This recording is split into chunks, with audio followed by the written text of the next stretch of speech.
Perfect. Perfect. There we go. So, yeah, welcome everybody to our roundtable this afternoon. We are very lucky to have with us the wonderful Karen Hewitt joining us this afternoon. Hi, Karen. So Karen, if you don't know her, she is the author of People Power, Transform Your Business in the Era of Safety and Wellbeing, which is just an absolutely fantastic book. It's on our HSE Leaders Connect reading list. I encourage everybody to go out and get a copy. Karen didn't pay me to say this either. This is genuinely a good recommendation. So Karen is a leadership trainer. She has been focusing on cultural change and change communications, and particularly within the health and safety sector for the last 12 years. I believe she's been looking after health and safety. And we've asked her along today to talk to us a little bit about language and the power of language. So particularly questions, how we can use questions in the most effective manner, how we can get it wrong, which I know I am absolutely guilty of doing on several occasions. And this should really be helpful, hopefully not just from a safety perspective, but from a leadership perspective as well. So if I hand over to you, Karen, welcome. Brilliant. Thank you, Laura. So I've got some slides on the screen, just checking you can see them. Can everyone see question power on the screen? Brilliant. We're off to a cracking start. So what I'm going to do is give you a little whistle-stop tour around some of the scenarios and situations that might be really interesting in terms of asking questions, using questions to get a different result. So this is going to probably conjure up in your mind different situations, scenarios that you have to deal with. So feel free to just, as we go, just put things on the chat, because I know Laura's going to be monitoring them. And usually I love to have a two-way conversation, because this is all about question power. It's just, you might have a question in your mind straight away that I'm going to cover later. So it makes more sense for us to just do the discussion at the end. So knowing the right questions can save lives. So there's no doubt in my mind, all of us work in health and safety. Every conversation we have will directly or indirectly save a life, even if we don't know it. We might not get the direct feedback, but our communication is saving lives. So what's our one big question? Now, we're in a world where change is going so fast, we almost don't know what to do with it. So to boil things down to one big question, I think is really useful. And I think our one big question is around diversity. I don't know how large your organizations are. I had a little look at the list, so I know roughly where you're from, but you're probably dealing with multiple stakeholders, different levels of the organization, different competing objectives, maybe even different languages, cultures, different sites, depending, of course, whether you're in a small or large organization. But even if it's a small one, you've got different people with different agendas.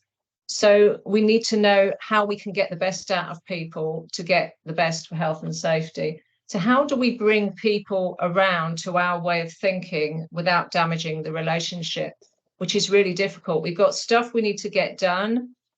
In a way, it's really difficult to compromise for health and safety. We just absolutely have to keep people safe, but we've got different competing agendas. People have different challenges, and we have to preserve the relationship, because if the relationship with different stakeholders breaks down, then we're going to struggle to influence them to do anything for health and safety. So that is our big challenge, the way I see it in terms of communication. So we need good communication, which means really having a think about how people feel on the receiving end and what they might want out of it, and also good questions. So how can questions be useful in health and safety? Well, I think what questions do is they allow us to challenge the problem rather than the person. Because if we challenge people head on, particularly if they're above us in the hierarchy, or if they're a client, so they've got more perceived power in the relationship, we can challenge a problem rather than the person, which means we get our challenge through. We hopefully get them thinking differently without impacting the relationship. So I'm going to give you 7 scenarios that I thought of that would come up for health and safety. As Laura said, I've been doing this for 12 years. specific conversations where you might think telling people what to do isn't going to work. I might need a slightly different approach. So starting a conversation. So let's imagine you're going out to a site, you already know people are thinking, who's this coming? The health and safety police, what do they want? And they're maybe already on the back foot, they're on the defensive. Maybe it's someone you don't know and you don't know even how to get the conversation started. Or maybe it's about unknown risks, because in health and safety, we tend to have a really good handle on the risks we know, but then there are the risks we don't know as well, which can often catch us by surprise. We're also, feel free to put this on the chat. I don't know if you're managing big teams, but whether you're managing big teams or not, if you're in a matrix organization, you'll be trying to influence people to up their game, maybe operational leaders that are not directly under your hierarchical control. Maybe you're trying to influence specific sites. So how do you get them to up their game in terms of health and safety without making them feel bad, because you don't want it to come at the expense of well-being? And how do you eliminate resistance? I'm going to give you some examples of things people might say that you'll probably go, yeah, we get a bit of that, which are sort of stuck beliefs. How do we challenge them without challenging the person? Find a common purpose. You may think about times when you're in a meeting, maybe a management meeting, where you're trying to discuss health and safety, people get bogged down in the detail.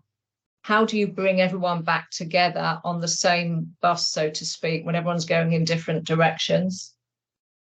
How do you be a Jiminy Cricket? More of that later, but if you've seen Pinocchio, you'll know that the role of Jiminy Cricket was to be Pinocchio's conscience. So sometimes we need a bit of that for health and safety, and get people to move to action, because sometimes people are just stuck. They've got various reasons why they won't move. We'll go into some of those, and how do we get them to act? So hopefully that sounds interesting, because I'm just going to fly straight into it. I'm looking at the faces, the ones that I can see, and you can give me a sign that this sounds interesting. For a wave. Okay. Questions can do all of this. But so as I said, we want to go for questions because they're going to challenge the problem, not the person. So you're not going to upset the person, but you need to question purposefully. Because I'm sure already you ask a lot of questions, but it's understanding which questions are going to tackle which problem and why. How do you get maximum impact? Because often as health and safety leaders, we go in with the why question, which can sometimes, to be on the receiving end of it, it makes you feel like you're being judged. Or a who question, which can maybe make people think that you're looking for somebody to blame. And I think the way we're trained in health and safety, we're trained to go for the root cause. We're trained to ask that why question. So if we can change that to a what question, for example, that will have a different response. Okay. So this is why today I'm going to give you 7 scenarios. What if? Yeah, that's a brilliant question as well. I'm going to talk about that one. And also make sure they're open. Now, I don't know if any of you have been on any coaching courses. If you have, you will know all about open questions. So we're going to look at why they're so important for health and safety and what's the difference, because sometimes it's just a change in habit. We don't need them all the time, but it's consciously being aware at this moment in time, I need an open question.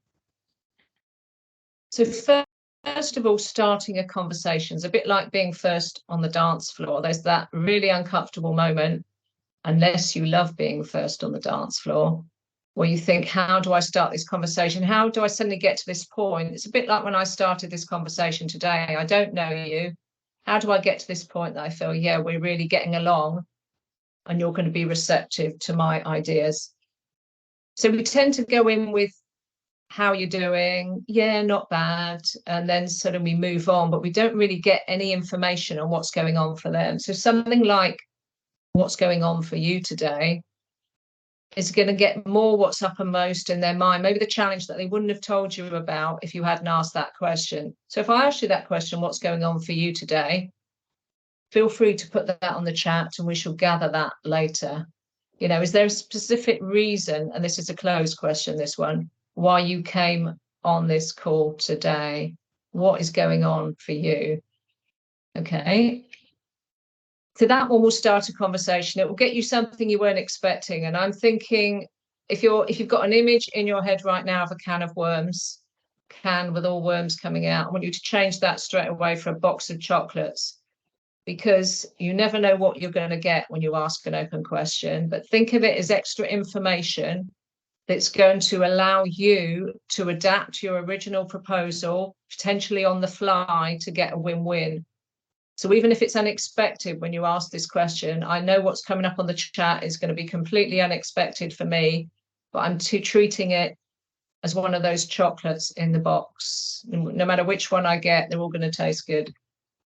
Okay, so find unknown risks. So as I said at the beginning, we often deal with the known risks because that confirms all our cognitive biases that we have as human beings. But what about the unknown ones? Because it can be uncomfortable to not know what we don't know. That's quite a scary place. And when we ask questions, we often uncover the things we need to know that we didn't originally know. And sometimes the person on the receiving end of the question didn't even know that they knew the answer to it either. But that question is so powerful that they dig up something that was in the depths of their consciousness and something that's unexpected to them as well. So these are the kind of questions you could have up your sleeve when you feel like people are not really thinking, you know, they may be a bit complacent. They're not really thinking about their unknown risks. What's the thing you're most concerned about? Maybe what's the one thing we're missing here? If you could change one thing for safety, what would it be? I often keep that one up my sleeve when I'm out on sites because you can see people's heads buzzing. What would happen if? So somebody already mentioned a what if question on the call today. So what would happen if? And this is great if you see something about to unfold on a site and you already know what's about to unfold, but you don't want to disempower someone by telling them and giving them the answer. You could say, what could happen if the weather changed right now? What would happen if that block fell off that tower? What would happen if somebody walked under that operation right now? And this is where someone else will uncover the unknown risks for you. And then empowering people to up their game. So 2 ways you could do this. You could stand there and say, up your game now. Just kidding.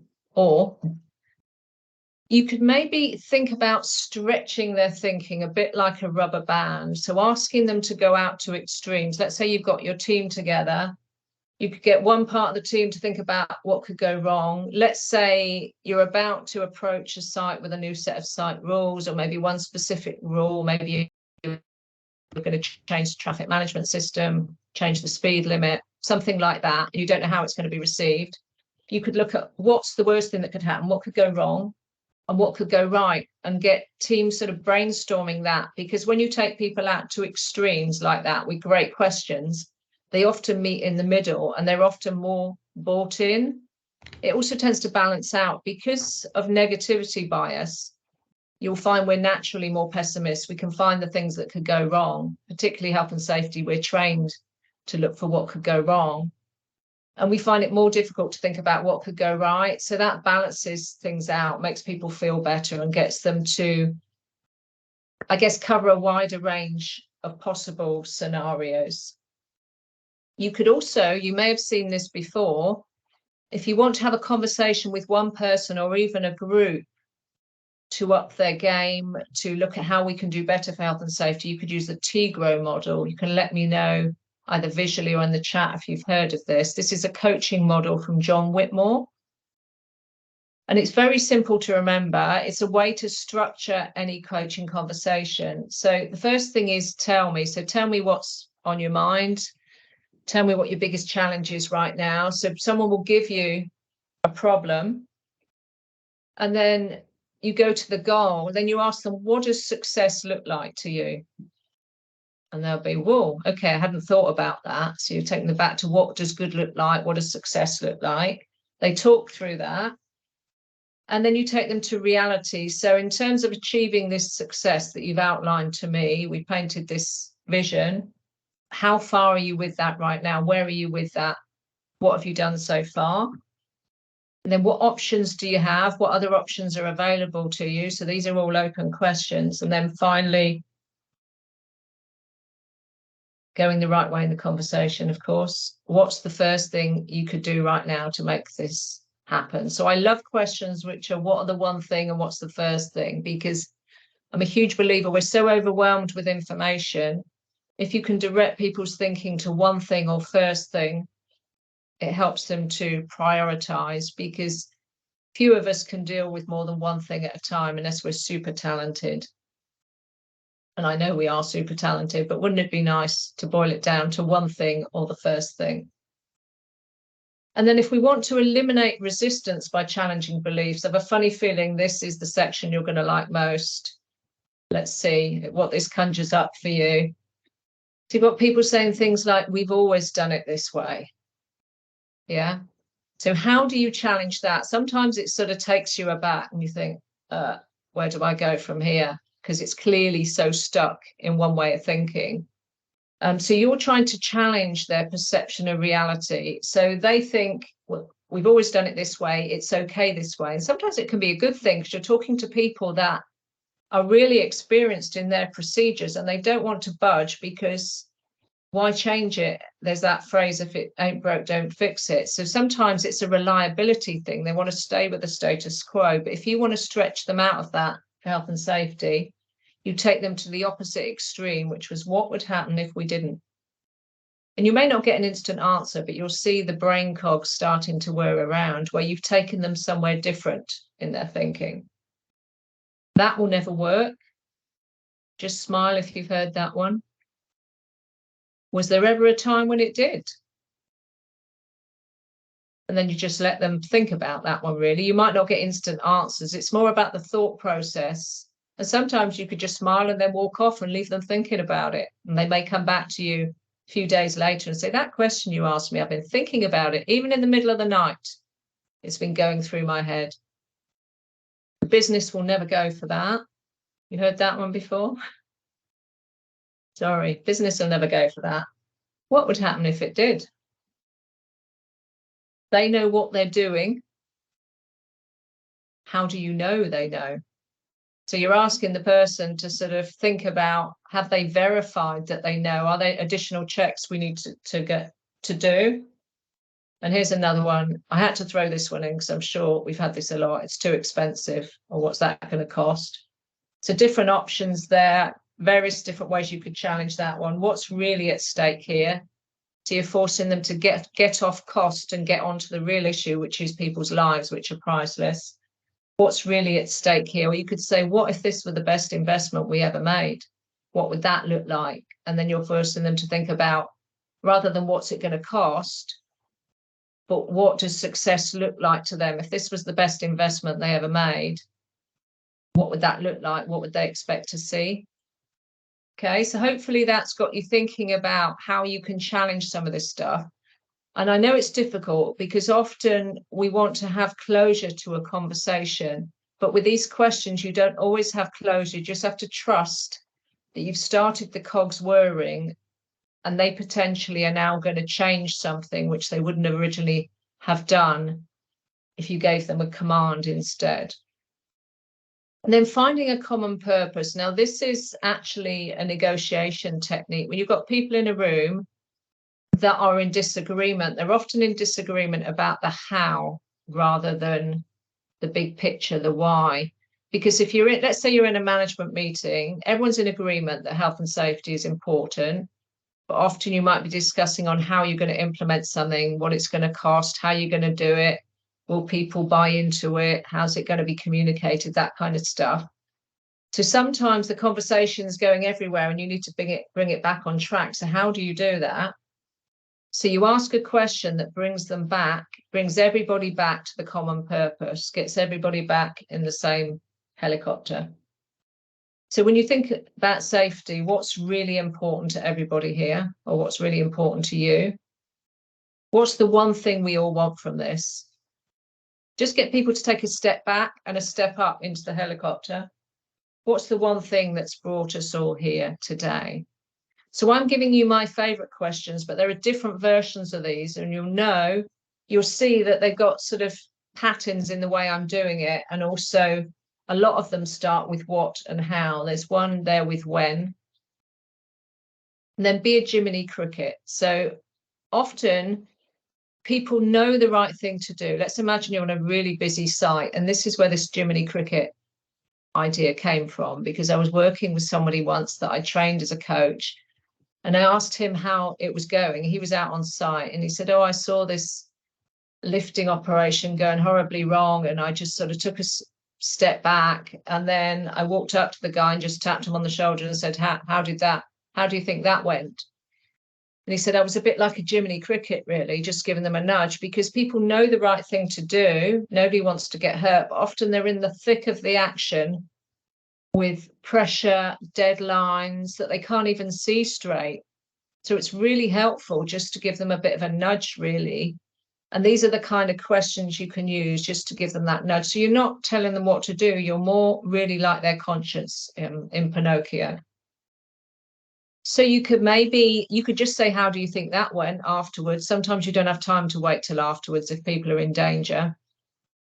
Or you could ask them how they'd approach things if their family, you probably used this already, if the safety of your family was at stake, what would you do then? Who do you look up to for safety? What would they do here? What would they say? What would they do? Well, this is my favorite one. What's the right thing to do here? What do you feel is the right thing to do? People will often tell you, well, the right thing to do is this.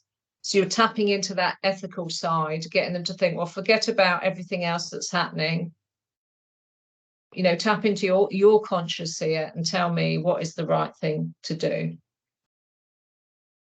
And then finally, moving people to action, because you may have instances where you've asked people to implement something, you go back, nothing's been done, and you think, what is getting in the way? What are the blockers?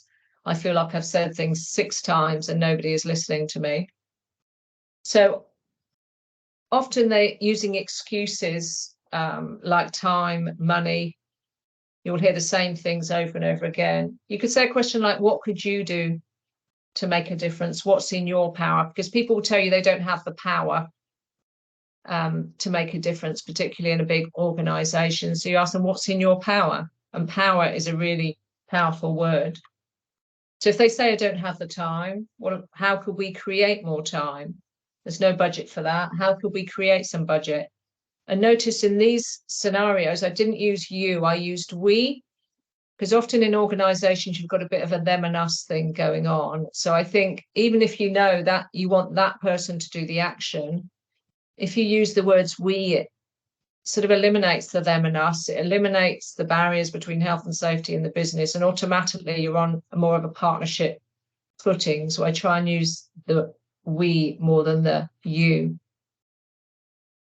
So in summary, when you ask the right questions, so when they're open questions, they make people feel valued, because then you're saying, what do you think?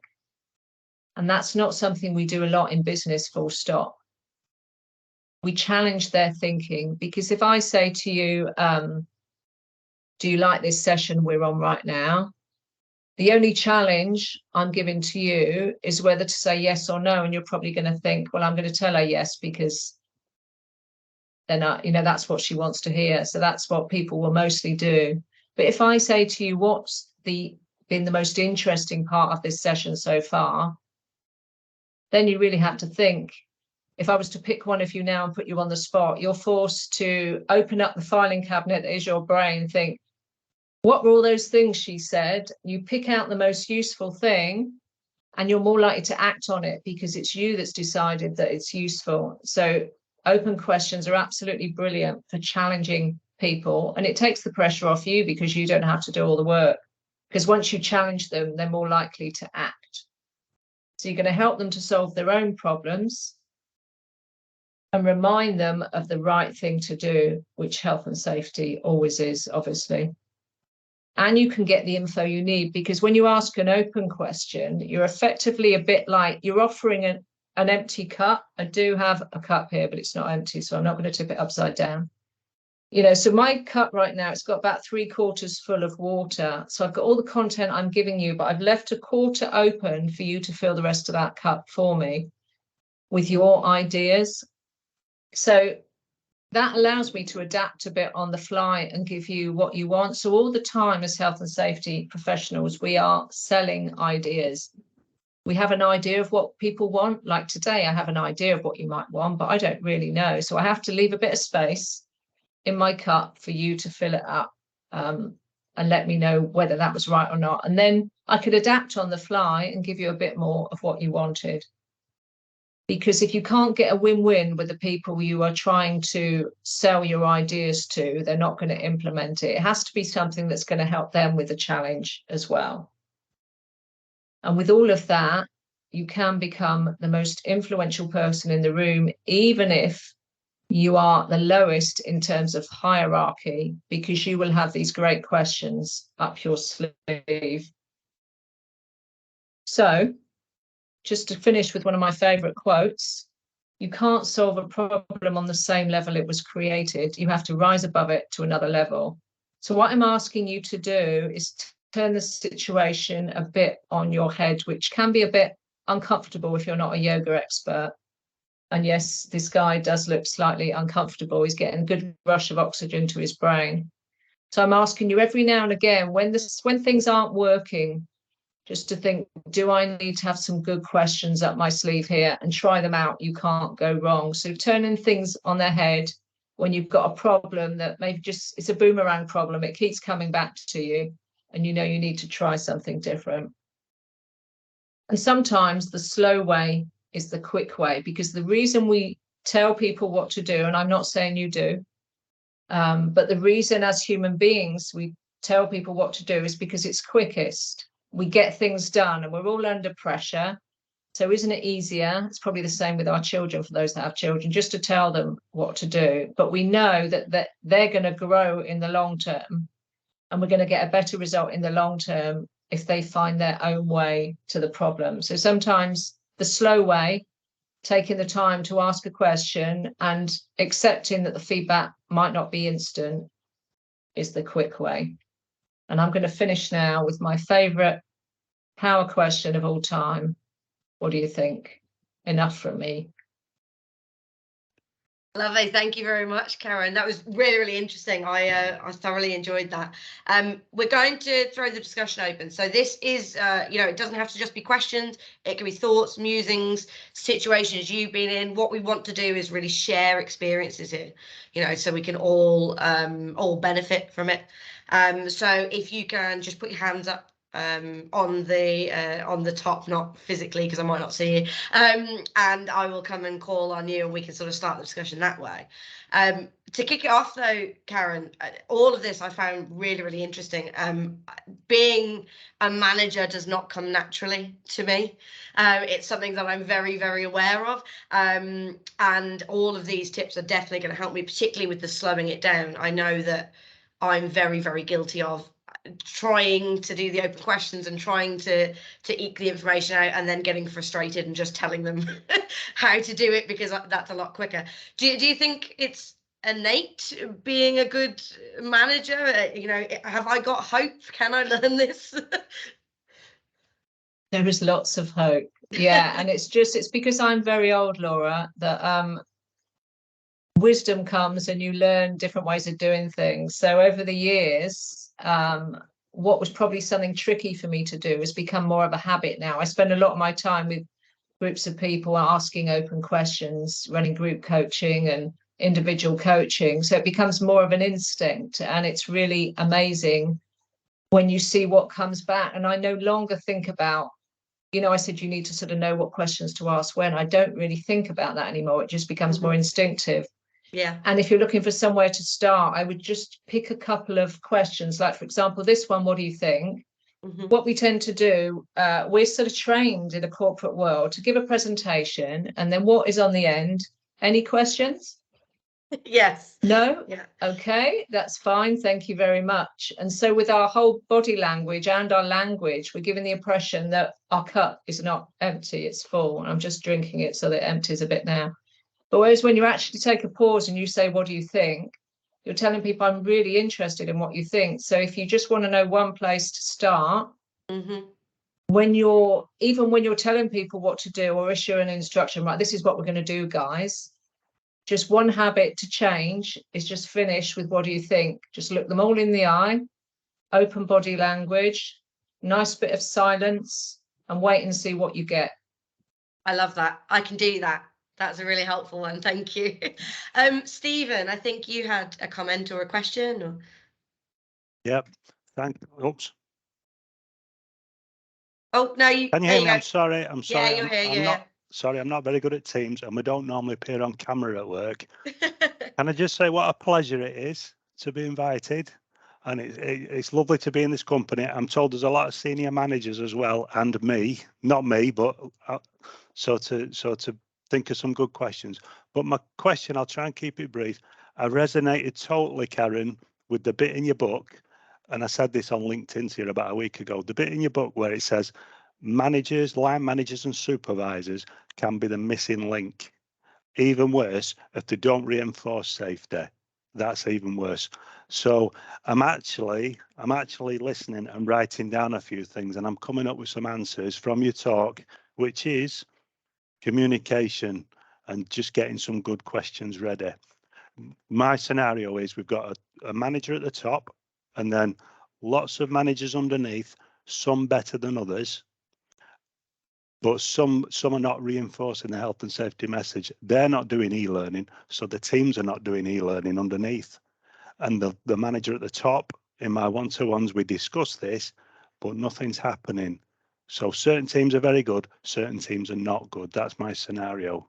So I think I've got to communicate more and get some good questions ready. So I did come on for advice, but I think I'm working it out.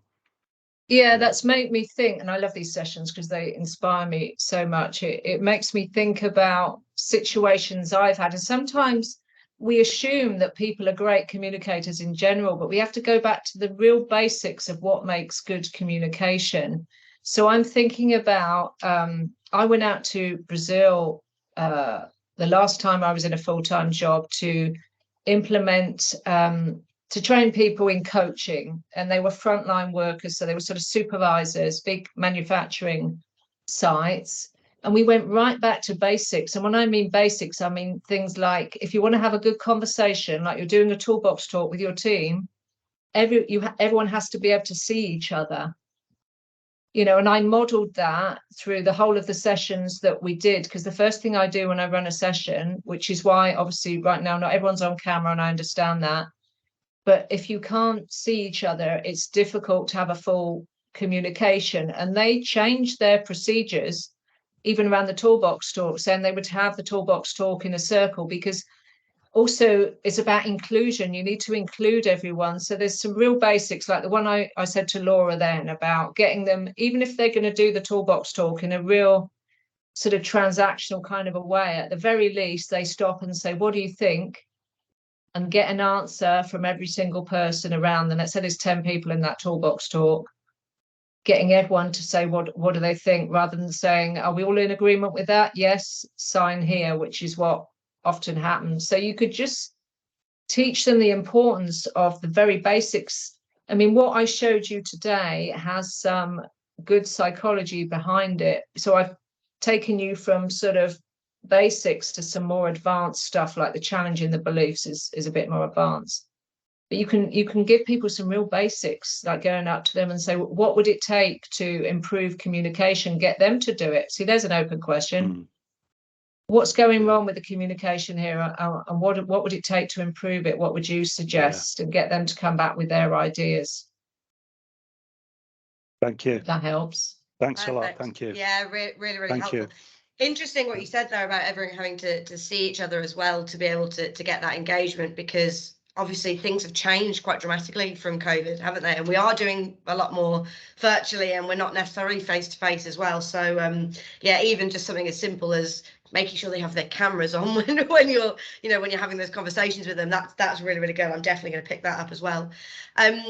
Nicola, I think you did have your hand up. Did you want to ask something? It wasn't really. Am I on? Yes, yeah, you're on. We can hear you. Just checking that works. Yeah, thank you. So firstly as well, just to say, it was great to be invited to the call, and there was some really great points there.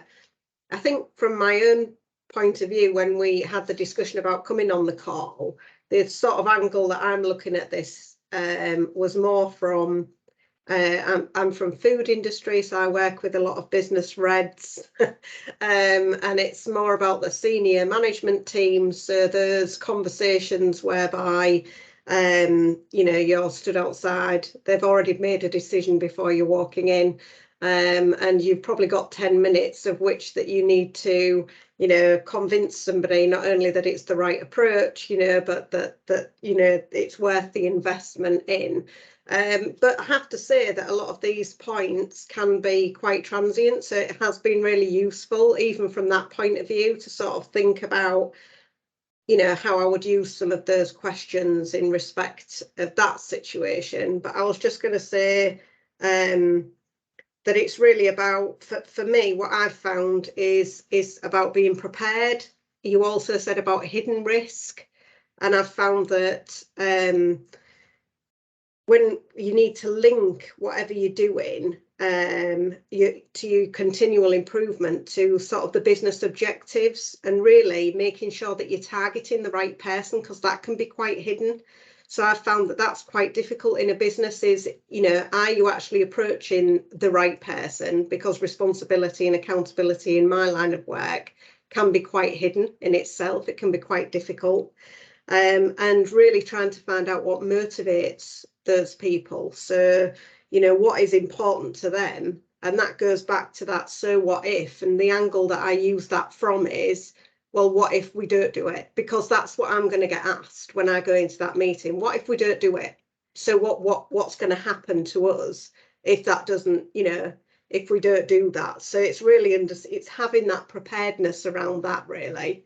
So yeah, it was really interesting there. So, and I suppose the last point that I'd just say is, one of the key things that I found as well is when you're asking a lot of questions, is not picking up people's monkeys. So definitely, when you are asking these questions, you can soon find yourself in a situation whereby they're sort of like, you, all of a sudden you're taking on responsibilities or accountabilities, or you're helping this and they're leaving a problem with you.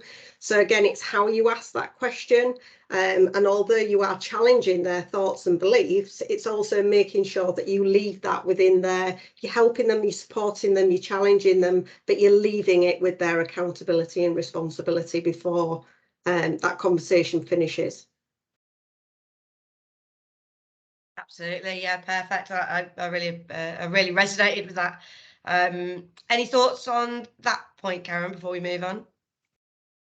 I guess just one thing. So I love that challenge there. What if we didn't? And I think from my work with various clients, I think the business wants more of that. They don't just want the experts to give them all the answers. They want to be challenged. They want their thinking to be challenged.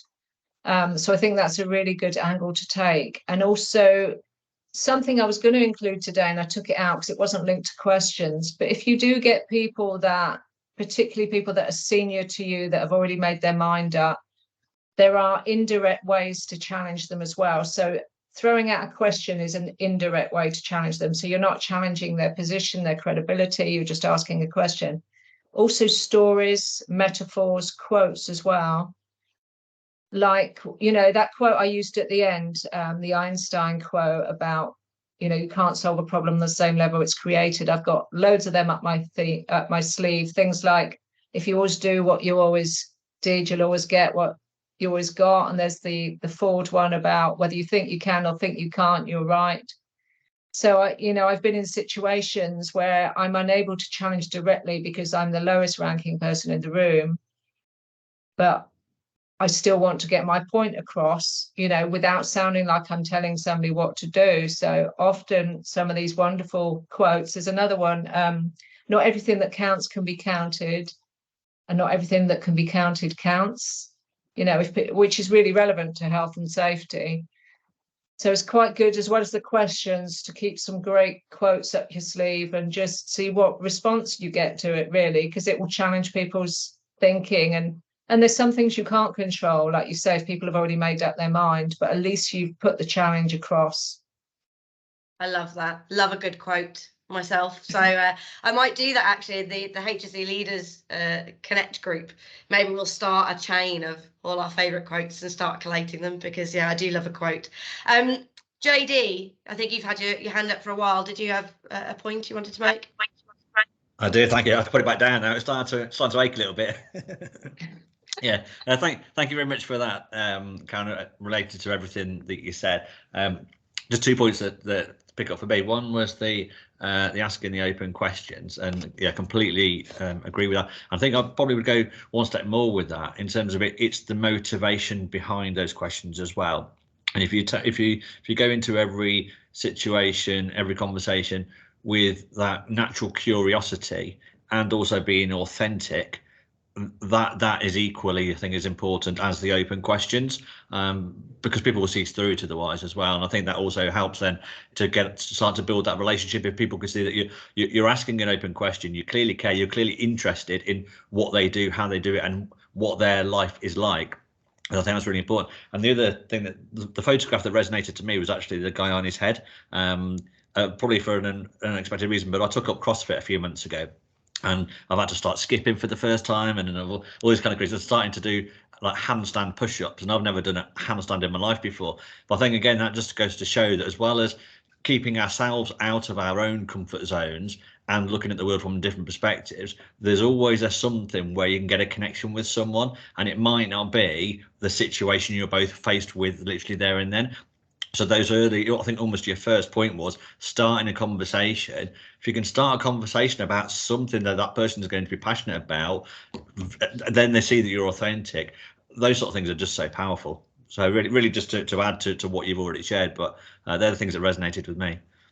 I completely agree, JD. The authenticity thing for me is huge. You know, if anyone is connected with me on LinkedIn or has seen me at events, you know, I bang on about building your brand and all this sort of stuff all the time, and I am so passionate about us being our authentic selves, because people see through it if you're not. So yeah, I really love that about building that genuine connection with someone, and that's gonna help you.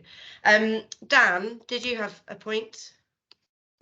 Just a sort of a quick query and observation. Yeah, thanks for everything I've managed to listen to between checking in and getting into elevators and all manner of other things. So I think training to question is massively important. I'd literally this afternoon, I'd come out of a session with one of our regional directors, talking to him about coaching for safety and all the language and terminology that we throw at him and his colleagues around transformational rather than transactional, engagement and all that sort of stuff.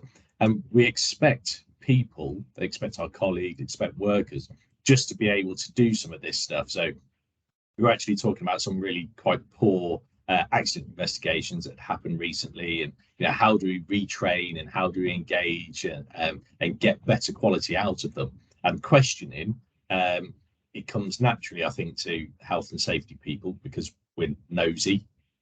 We want to understand why, and certainly why, my background in environmental health, you could be in a fish and chip shop one day or a food manufacturer the next. There is no way you understand all of the practices and processes in those places. So you have to learn about open questioning, but it's about how you take it back to somebody else, perhaps, a branch manager or something. And, in other roles, we've used things like 5 whys, etc. But just to sort of give it to people a very basic model of questioning, like, what do you think? I always think that actually, if I get to an end of a presentation and nobody's asking any questions and they're just nodding heads, then I've bombed. I've lost it, because there's something has gone wrong that you don't want to know more about what I'm saying. Perhaps it's just because it's safety and it's boring or whatever else. But no, I've bombed if there are no questions. So is there a basic framework we could give to sort of first line managers that hopefully I didn't miss whilst I was in the lift or something? Do you think? You mean in terms of asking questions for investigations? Yeah. Yeah, it's an interesting topic, because I've always felt like if you're really good at asking open questions, you could get a lot more out of an investigation. I think that, for example, I got asked to do an investigation, and I asked the question, how were you feeling right before the accident? And I got just a completely whole load of extra information that wasn't originally in the investigation. So I think you could definitely I think it's giving people the questions to avoid and the questions to make the most of, like the who and the why. You really have to know people and you have to soften them if you're going to use them. So really the how, the what if, and also tapping into people's emotions, because we often ask people what they think, but is there a right time to say how you were feeling? Because then you're getting somebody a bit more instinctive, because we got two sides of our brain working, and people will often tell you the logic, but there's stuff that they can't rationalize that comes into the feeling part. So if you change your language to how were you feeling, then obviously with caution, depending on what the accident was, because people might be traumatized, you might get different questions. So there's definitely a set of guidelines I could give, but it's probably subject of a different presentation. You could do a whole session on powerful questions for better accident investigations, because you get the process, you get trained if you use Topset or something else. You've got a process to follow, probably gives you a few questions, but maybe not enough around the kind of language you could use and some really powerful questions. Have you just volunteered for a follow-up session, Karen? I think I did. I thought that as it was coming out of my mouth, I thought, but I do so love this stuff. Good. Paul, you must be psychic, because I was actually just about to pick on you, even though you didn't have your hand up and you've just put your hand up. But you want to pick on me first, then? I know, yeah. So I know when we said about what's going on today, you put something in the chat about you're here for sort of CPD, improved awareness. You've been working on an audit today. So I was going to pick on you and say, what do you think? Okay, fair enough. Karen, thank you. It's always good to have I call it a refresher on some of the softer skills that sometimes tech bods don't always pick up on as well. I was just going to comment on picking your language to the audience. I think as safety professionals, sometimes we're guilty of using technical language and expecting people to understand and know. So it's just taking that step back. Use the language appropriate to your audience. You'll get a far better interaction. Yeah, So really good statement, point. but that was me. Yeah, no, it's really poignant, because when I opened with that one big question, it's about the diversity of people we're having to deal with. I mean, I find this, you're going from having to present to the board to then maybe being out on a site and adapting your language to them. And some people can do it really flexibly. Some people don't even think about it. And it's even more relevant to me because I'm actually working in different languages. I speak a few languages. So what it makes me do is think about when I'm with people presenting in my mother tongue, English, about having really clean language, and are we using anecdotes and metaphors that people won't understand? Like I used a few jokes today, which were probably specific to this audience, but I would have changed my language if it was more of an international audience. So I think we're all sometimes guilty of staying in our own comfort zone with language rather than thinking about, how could I be more of a chameleon and speak the way they speak with concepts that they would understand? And sometimes you've got to just really make it a lot more simple. And even when working at high level, I try and keep things as simple as possible, because often people are just looking for, just give me the bottom line. What's in it for me? What's the one thing I need to remember here? So simple is better, I think. Really good point. Yeah, that is a good point about the language, because actually even thinking back sort of 12 years ago when I started in recruitment, I definitely had some managers there that were probably a bit guilty of that, of just speaking in in different in a completely different language that I'd ever heard, using different acronyms and sort of just expecting me to understand what they were talking about when they said DMs and KPIs, and I'm thinking, I've got no idea what you just said. So yeah, absolutely, that's a really, really useful tip as well. So yeah, thank you everybody. I think we had some really, really good points there, really, really good discussion. So I appreciate everybody coming along and sharing their thoughts with us. Karen, was there any final thoughts to kind of wrap up with? just to say that I absolutely love the topic area. This was a brand new session, never delivered this before, so it was completely bespoke for you. So I really hope it gave you a bit of what you're looking for. If you try any of this out, I'm going to say when you try some of this out, please do let me know, because I'd love to know about your successes. You can find me on LinkedIn, Karen J Hewitt, because there are a few Karen Hewitts. But if you're not already connected to me, just reach out and let me know about your successes with these things, because that would make me a very, very happy person to know that you've used some of this stuff and it's made a difference. Well, I definitely will be. I will be implementing this tomorrow, so I will let you know how I get on. So yeah, thank you again, Karen. We are going to send the recording round, and if it's okay to send the slides, Karen, to everyone. Yeah, absolutely.